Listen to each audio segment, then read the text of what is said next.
Hi, Lenny.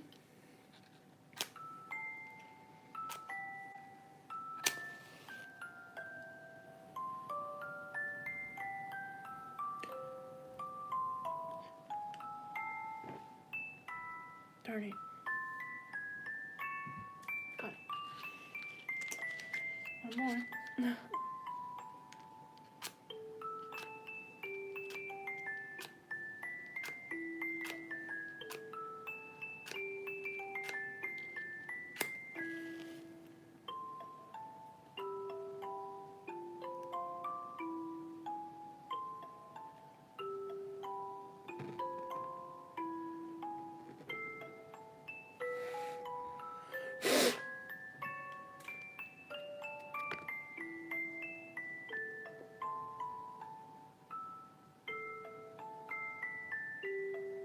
Hi, Lenny.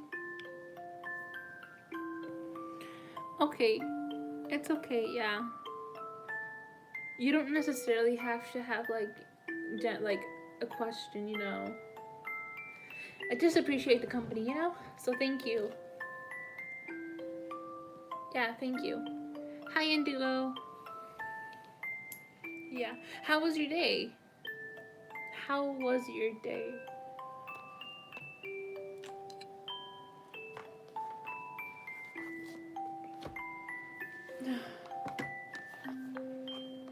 Pretty good. That's good to hear.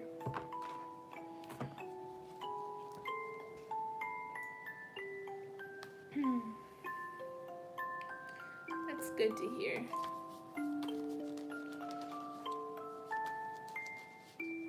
You rested. Oh wow. For me, it was the complete opposite. I didn't really sleep last night. Cause I was babysitting. So and I had to wake up early. So it was I slept for 4 or 5 hours, and I'm pretty tired.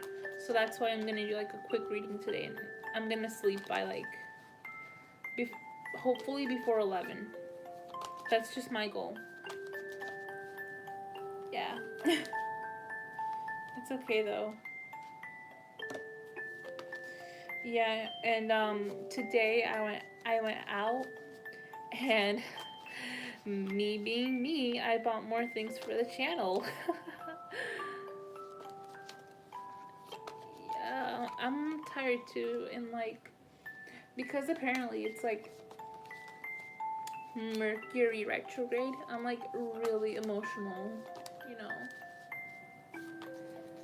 I went into a cafe today, and I was feeling okay, but there were people beside me, a guy and his friend, I assume, and he was telling him about I was just drinking my hot chocolate because it was cold, and the guy asked him, so what are you planning to do? And the guy told him, oh, he started to talk about school, and I don't know why I wanted to cry. I was like, I can't hold it. I was like, I want to cry, I want to cry, I want to cry. And it's that feeling that sucks because you're in a public place and you're like, I don't want to make a scene, and I don't want to leave, make it obvious, so I just had to sit there. Yeah. That happened. I spoke to some family members about college. I don't think that was. I don't know. It wasn't either good or bad. But there was guilt shaming in a way from someone. There was a sort of guilt shame.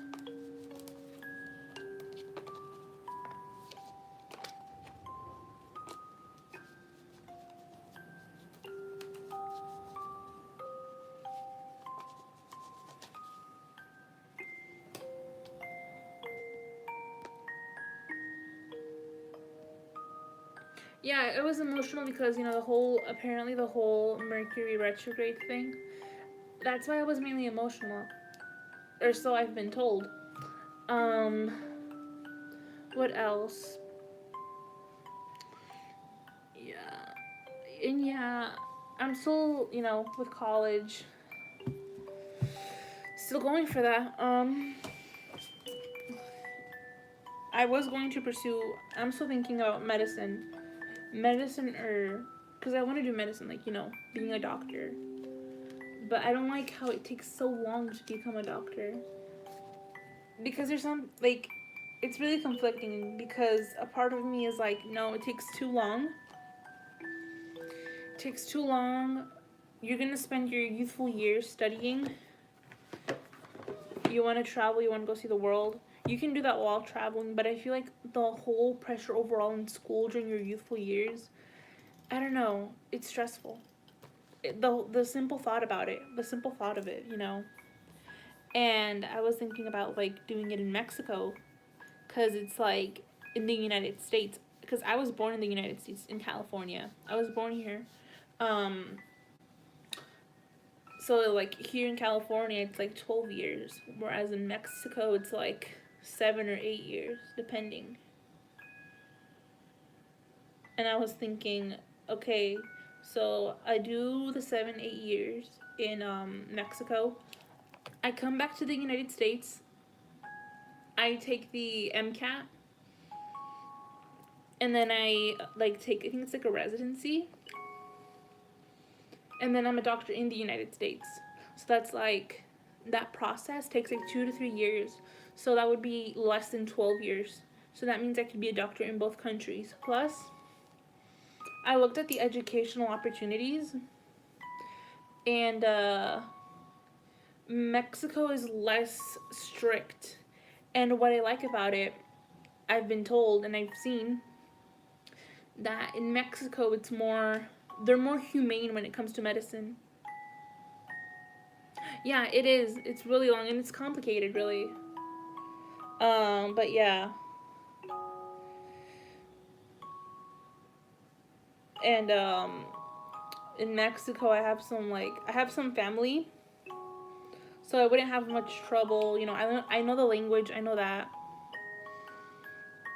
but I feel like there would be a lot of family drama going on, and I would be like, I would be criticized. Like some of my uncles, they don't like the idea that I'm going to study medicine in Mexico. They don't like that. No, I'm familiar with the culture. I went to cosmetology school, and now you just want it. You want to be an artist, yeah. Yeah, I'm thinking about doing it. Yeah, it's very different. I'm okay with the culture, like, I'm decent at it. In Mexico, yeah. So it's like Baja California. So it's like, it's like California, but more to the south. It's like just right at the border. So I'm thinking of doing that, but there's family drama. I want to do that. Like, don't get me wrong, I want to do that. But another part of me is like, no. Like, I get that I want to be with family, but like another part of me wants to be alone, travel alone, have my own privacy, because I felt that ever since like I can remember, I've always been invaded. Like, people have always invaded my privacy. I've wanted to be alone, And I want to travel, and I want to study somewhere else, But where I want to travel, where I want to go, my family doesn't want to. But my mom, yeah. I want to, yeah. And I want to travel, trust me, I want to travel. But I can't really. Or more, the people I'm around with are making it hard for me to travel. Because I told someone in my family, like, hey, I want to go, but I can't because I feel like I have this responsibility over you and someone else. Yeah, I wish. But like, my family, especially my uncles, like my close uncles, they don't believe I should travel alone because, females, and females are usually, like, they usually get harassed when they're traveling alone, Like, my family believes that, oh, like, you can't travel alone because you're a girl, you need, a male. That's how my mom sees it. My mom's like, no, you can't travel alone. You have to go with a guy. Same thing with my mom. My mom was going to travel to London. You're moving this year, yeah.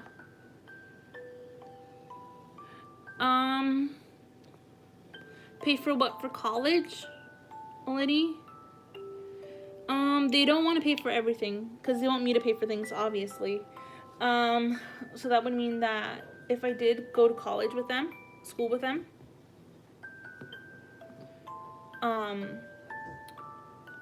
what was I saying? If I went to college and if I stayed with them, I would live in the same house with them, with my grandparents and my uncles, because it's a culture thing, you know. The children are supposed to stay with the elders, aka my grandparents, and it's pretty normal. Cause how am I gonna pay? Yeah, exactly. My mom says that she's going to help me pay, but like I really doubt it, because you know she got injured at work. She got some money for it, you know, because she's going to be alone. She's not gonna get paid, obviously, and she's going back to school. My mom, but she's basically on a scholarship. My mom, she's going back to school. But she's busy spending the money on other things with the family. That's another thing. And I don't, like, it's her money. She can do what she feels like doing, you know. I don't have control over that, but she tells me, oh, I'm going to help you with paying and, you know. But I just go along with it, like, okay. But I know that, like, she's gonna end up spending the money, and I'm gonna be on my own, and then she's going to blame me in a way, like, well, you should have told me you needed the money for college. It's like a whole mess sometimes, because we have some troubles with our communications once in a while. Yeah. And earlier today she was kind of like, yeah, like, I get it. She's a mom. She's alone. You know, she has 2 kids. That's why I don't want to leave my sibling, like, behind, you know. Because I feel like it's selfish. And I'm someone that's family orientated, you know. I didn't really get the perfect family picture, but, you know. I feel like it's selfish on my part to, like, just leave. And my mom earlier today, she was kind of victimizing herself, like, oh, so you want to leave and you want to leave, like, you're gonna leave, you're gonna go, and then you're just gonna leave me behind. And I was like, no, I just want to travel for a few years, you know, learn the world, do this. And she's like, okay, well, she's like, you do what you want. And I don't like it when she says that, like, do what you want. It's like, okay, you're not gonna do what I want, then I don't care. That's what I felt. Yeah. And I hate that. I don't know if it's toxic or if it's just a mom thing, but, like, she's victimizing herself. Like, you do what you want. I'm gonna have to I'm gonna have to find my own way, you know. I'm gonna have to think about my own retirement, my own thing.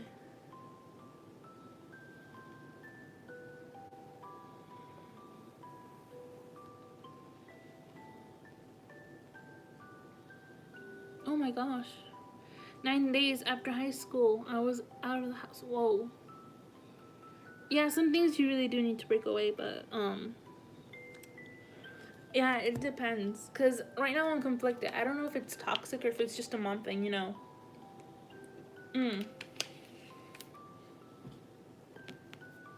Because with my grandparents, I started school summer, okay. Yeah, that is fast. But, like, my mom, she was the oldest of 3 kids. Since she was the girl, my grandfather didn't want, my grandfather, he didn't want her to go to school because she was a woman. He was like, why are you gonna go to school? You're gonna end up getting married and you're gonna, like, you know, you're going to be, in the household helping either way. And my mom was like, no, I'm not gonna do that. And my mom became an accountant, in a way, managing money and all of that. But yeah. So yeah, that was my conversation with her. I'm going to yeah, I'm taking summer classes too. Yeah, and I need to. I need to do that. But yeah, that was my conversation with her today. She was like, oh, like, are you just gonna leave me? And then she started, like, blaming me. Like, I don't even know if, like, when I'm old, if you're going to even take care of me, you might even see me as a burden. And that makes me so mad that she would think that. It bothers me so much. You know? Like, I love my mom. Yeah, I have to go. I don't know if I should stay with my family, because a part of me feels like if I stay with them, I'm gonna go insane, and I don't want them to see I don't want them to see an ugly side of me. You know, I like keeping my distance. That's just me. I like my privacy. I like to hide in my little shell. You know, but yeah.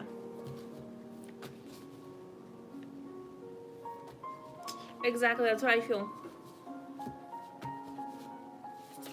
But then I don't really have anyone else. Like, you know, it's kind of scary. You know, if I want to live in another country, it's scary. Like, you won't see your family, you're all alone, you know. Like, I take that in mind. Like, I keep that in mind. Like, what if I don't like it? My mom is super protective. I want to move away from her. I told her I'm moving out.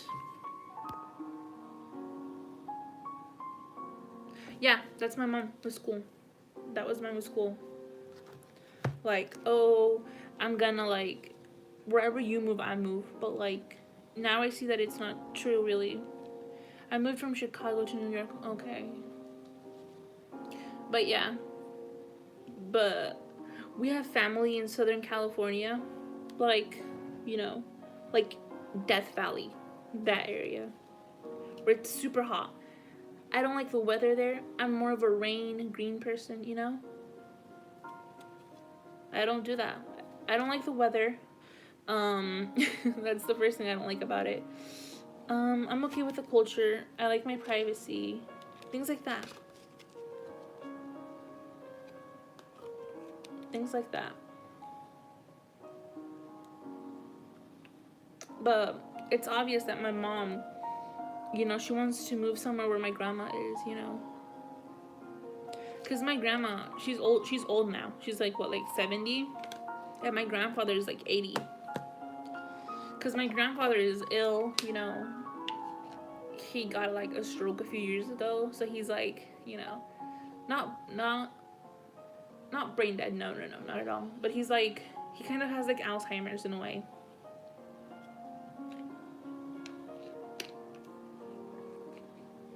But the doctors told us that the average person would not live a stroke like that. That his stroke was really severe. But somehow, 10 years later, you know, he can still talk, remember things. He's okay at remembering, but he's kind of losing his sight and his balance isn't that good, but he's okay. But he's like dependent on, like, with food, you know, so he's basically in bed all day. But yeah, so if I would go there, like, I would have to move, help them out, you know, and do all of that. And it's a whole mess. Not a mess, like, I love my grandparents. I love them so much. They mean the world to me, but, you know, I would obviously feel guilty for not being there enough for them. But yeah. Okay, Eleni. Okay. Get dinner for Eleni. Dinner for Eleni. Okay.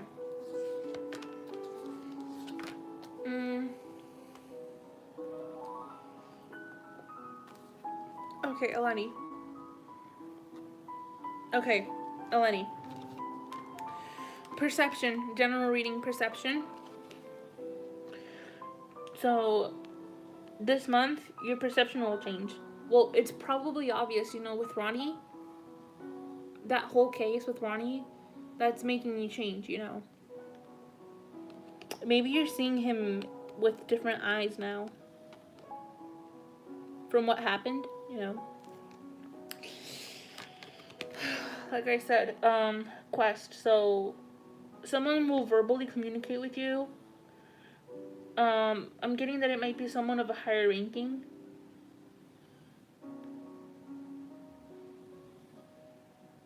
Yeah, that's good. Yeah.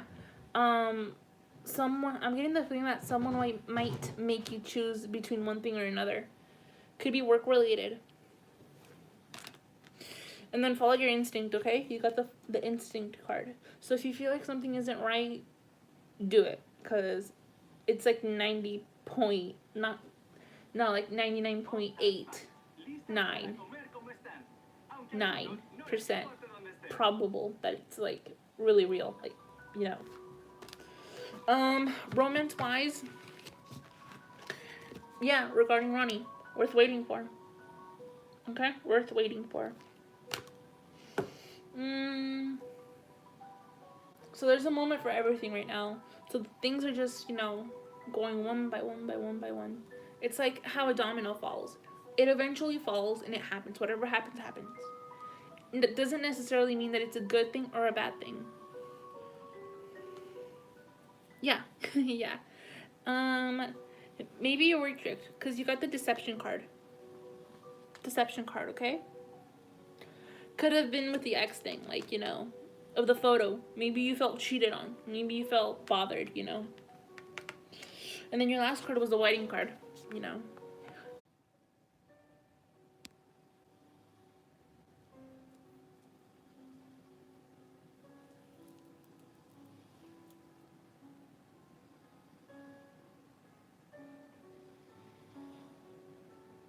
Oh my gosh.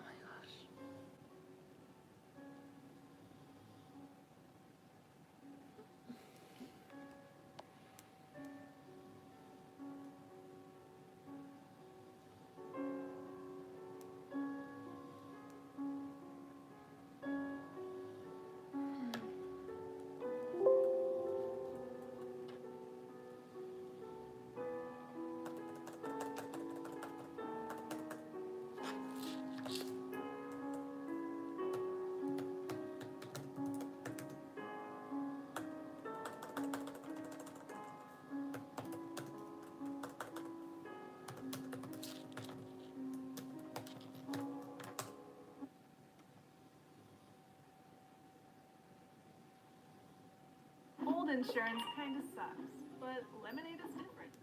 When you pay us, we take a small flat fee. The rest goes to covering your stuff. So if something happens, we pay super fast.